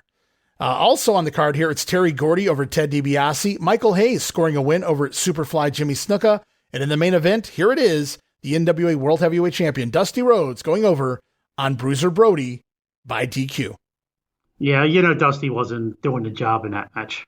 No, or any other match for that matter until he has to. Or any other anyway. match, until we get to September. Yeah, until he has to, like I said. And besides, that belt was starting to, by the time we get to September, that kind of cramping his style, baby, being the champion. Absolutely.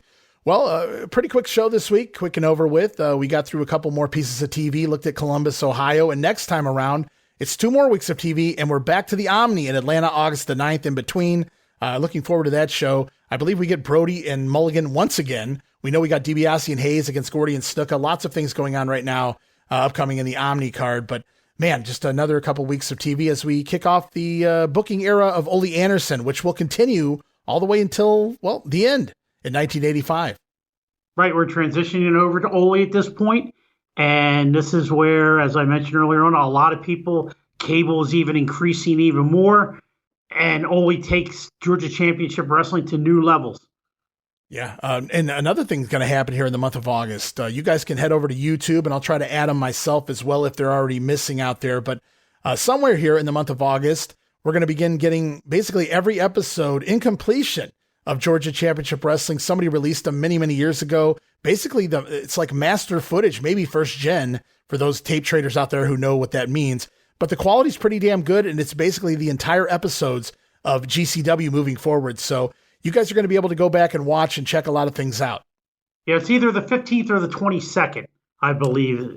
We're going to get full shows basically from here until whenever we end this podcast. That's pretty damn cool. All right, Jamie, we're going to wrap things up here this week. So if you got any shout-outs, make them now. All right, and if you have the chance out there, check out my friends on the other ship. Chris Spiker, Drew Samuels, Michael Herrick, and William Merriweather. Not only do they talk the world of professional wrestling, they talk everything else under the sun, whether it's music, baseball card collectors, NASCAR. They talk everything, these guys. Check them out. I'll also be on their show right before WrestleMania for the WrestleMania preview show. So if you get a chance, please check out my buddies on the other ship. And, while we're at it too, Jamie, I want to plug Barry Rose and Captain Nick Massey, the upcoming Glory Days Grapple Con taking place April the 20th, Orlando, Florida at the beautiful Rosen Center Hotel. You're going to be there. Roman's going to be there. I'm going to be there. My wife's going to be there. We're going to have a great time. We're using it as our vacation as well. But lots of things going on that weekend. Of course, the big indie show on Friday night, the Q&A with Stan Hansen, the Q&A Saturday morning with Ron Simmons. Damn! And of course, the big Legends of World Class panel with Mark Lawrence hosting. Lots of old world-class stars there. The one-man gang, Missy Hyatt, Al Perez, Brian Adias. The list goes on. I think they have well over 20-some talents going to be appearing. And then later in the evening, it's a shot of Jack with Jack Victory. You guys can sit down, maybe have some cocktails and have some fun with Jack Victory as well. And we're just looking forward to going to Orlando and just having a good time. But yeah, lots of things going on there for the wrestling fans as well. In between, especially Saturday, April 20th. Mark your calendars. Go right now. I believe there's still hotels available if you guys want to go check those out. You guys can get a great deal, I'm sure, through Barry and Company. And you can go over to Eventbrite right now. Type in Glory Days GrappleCon. Look it up. It's also on WrestleCopia.com, the Glory Days Facebook page, and everywhere in between. And while you're at it, why not try the Glory Days GrappleCon podcast? Also up and running, 3 episodes in right now. They've talked with the current ladies wrestler Ivelisse. Jack Victory's also been on the show. We kick things off with Brian Adias, who just doesn't do very many podcasts. So it was a very cool time. I'm producing those shows for Barry and Nick. And yeah, guys, just want to be a part of that. Again, the Glory Days GrappleCon, April 20th, Orlando, Florida. And who was the other guy on that last show? Oh, totally forgot. Not only was Jack Victory a guest on the show, but the main ingredient that made the episode number 3, Superfan, a guy by the name of Jammie Ward, was also on that episode. Yeah, it was great to be on. And I was only expecting to do 5 minutes, and I ended up doing the whole 30-some minutes. So definitely check it out. Just not for me. It's a very entertaining podcast. That explains why. We need more Ray Russell on that podcast. Oh, well, that explains why it took me longer to edit the show. Jammie Ward was on the. Okay, I got you now. I'm just messing with you, Jamie. That's why it takes you 2 hours to edit this show. No. Well, the show goes 2 hours. So that may be the reason. No, I wish the show took 2 hours. We'll leave it at that. You got anything else here this week, Jamie, for me? Yeah, I wanted to plug another person. You probably, if you're a listener of Breaking Kayfabe with Baldwin and Barry, you probably recognize the name Ian Totten. He's wrote several books. He's been a sponsor for their podcast. Well, Ian has his own podcast called The Deathcast. Now, it's not about killing people, but it is about killing people. He is big into crime, crime mysteries, kind of stuff that you would see on Nightline or Dateline, stuff like that. He does a great job. It's very in-depth. The one that he just released most recently concerns the O.J. Simpson murders. And the question is, did O.J. do it or didn't O.J. do it? So check out the Deathcast. If you're into that stuff, you won't be sorry. I've listened to it. It's a great show. If I enjoy it, I know you guys will enjoy it. So check it out if you get a chance. And just to be clear, Ian Totten is into crime stories. He's not into crime. Yes, crime stories. Yes, sorry, Ian. Sorry for. And I'm gonna double down and give a shout out to Ian as well. I'm assuming he's the same Totten that left us a 5-star review over on Apple. So double shout out there to Ian. Thank you for listening to the show, and we're happy to have you as a listener. Oh, absolutely, we're happy. I mean, that's how we reached number 54 this time last week, right? Regional Rasslin Podcast. Yeah, we just keep growing. But that's going to wrap it up here this week, guys. Jamie, thank you so much for taking some time out early in the day here, kind of wrapping things up early for me so I can kind of take the weekend off. I appreciate it, Jamie. And looking forward, guys, to being back again with more Georgia goodness here in August of 1981. New Booker in town, and he's here to stay, talking about Ole Anderson. And don't forget the Wrestling Grenade, WrestleMania Part 2, coming up soon. WrestleMania 4, Part 2, very soon. WrestleMania 4. It may be out by the time this show drops. Check it out, guys. The Wrestling Memory Grenade, WrestleMania 4, Part 2. What a fun time Part 1 was. Part 2 now upon us. But right now we're going to wrap things up. So I want to thank you once again, Jammie Ward, for being here. My pleasure as always, Ray. And whenever you need me, just call.